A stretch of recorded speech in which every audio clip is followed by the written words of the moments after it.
Hello, ladies and gentlemen. Thank you for being here.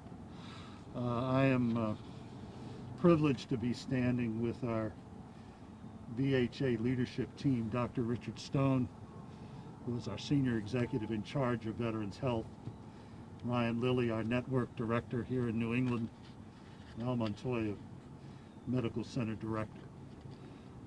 VA is a family.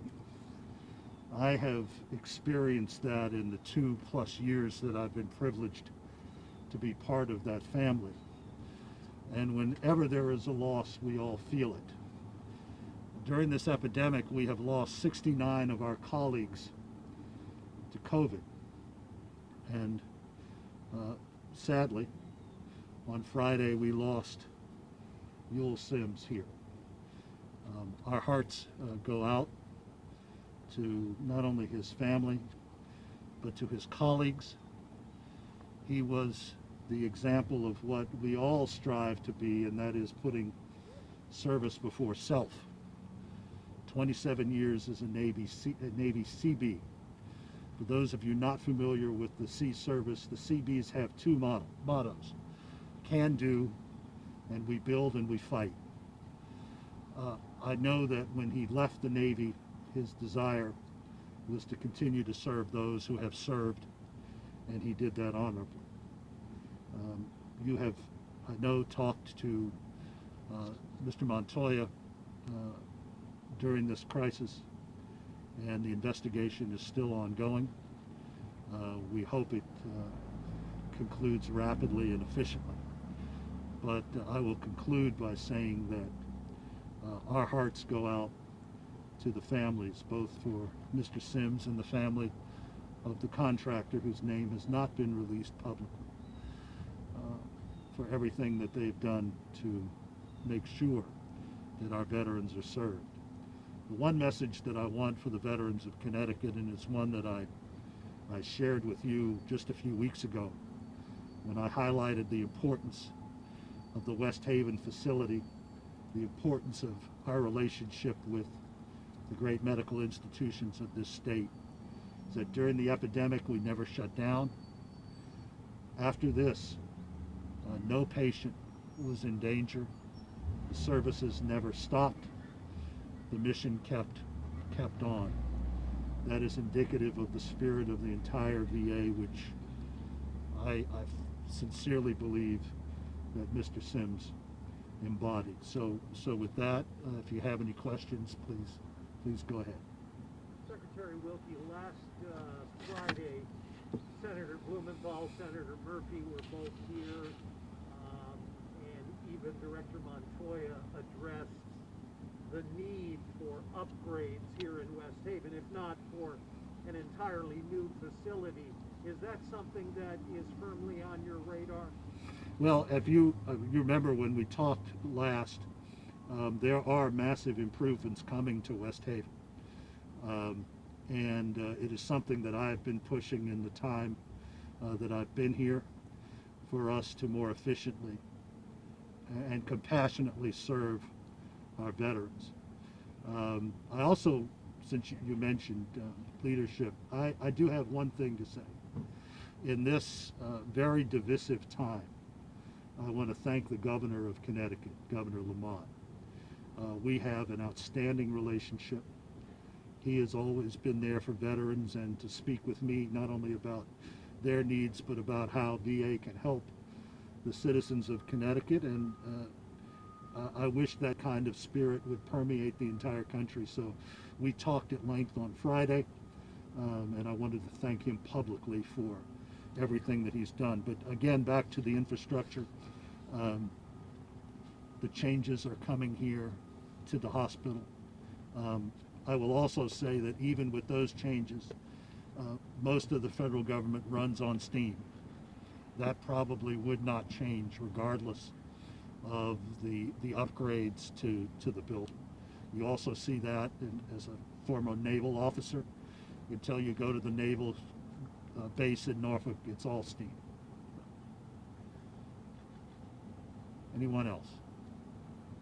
Could you tell us more about Mr. Sims, the victim? What role was he carrying out here at the VA hospital? Well, he was a plumbing executive. I mentioned 27 years in the Navy, in the Naval Construction Battalions, the Seabees. He and his wife had children and grandchildren. He made a decision after a career traveling the world with Navy construction to continue to serve veterans. And he'd been here since he retired from the Navy. He's a native of Connecticut. Actually, he was born in Chicago, but came here later in his life. And if there's any better model for the Americans, the now over 400,000 Americans who call VA home, VA employees, then it is his life.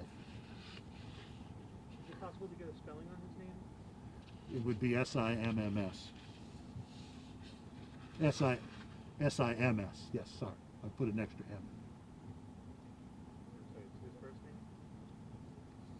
His first name is Ewell. Ewell. I believe that's E-U-E-L-E.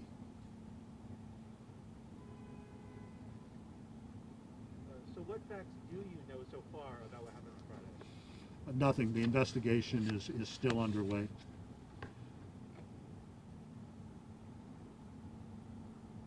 And that's an investigation that involves both the federal government and the state. And I did discuss with the governor the state's role. Could you tell us more about the state's role in the investigation? Well, the State Bureau of Investigation, their Environmental Protection Division are all involved.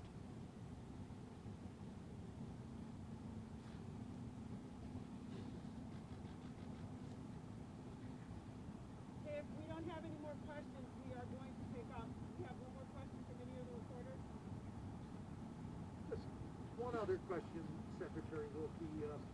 As you know, obviously we've gone through presidential election, not been certified, no concession yet, but assuming there is a change of power soon to President-elect Joe Biden, obviously he can choose whoever he wants to lead his various departments, and will you make certain, whoever it is, whether you stay aboard or you are asked to leave, will you make certain that West Haven is at the top of the list moving forward for the next? Well, it certainly is, because those plans for construction have already been approved. But let me fill in the blank on that. We have undergone a renaissance at VA in the last 2 years. We have gone from an approval rating from CNN of 37% to an approval rating of 90%. And that's not VA saying that, those are outside entities. We have hired in the last 3 months over 50,000 people. We've gone from 16 out of 17 in terms of best places to work in government to number 6. And we set an all-time record for the number of appointments we saw last year, 59.9 million. The point of that is, whatever happens, we can never allow VA to descend to where it was a few years ago. That I would hope that no matter what changes occur, that we rely on the people behind me to care for the 9.5 million veterans we are sworn to serve. And the reason I mention the folks behind me, I think this renaissance has come about because we stopped saying Washington knows best, and we allow people to make decisions based on their knowledge of the folks that they serve. What works here in West Haven probably won't work in Fairbanks, Alaska. That's a given.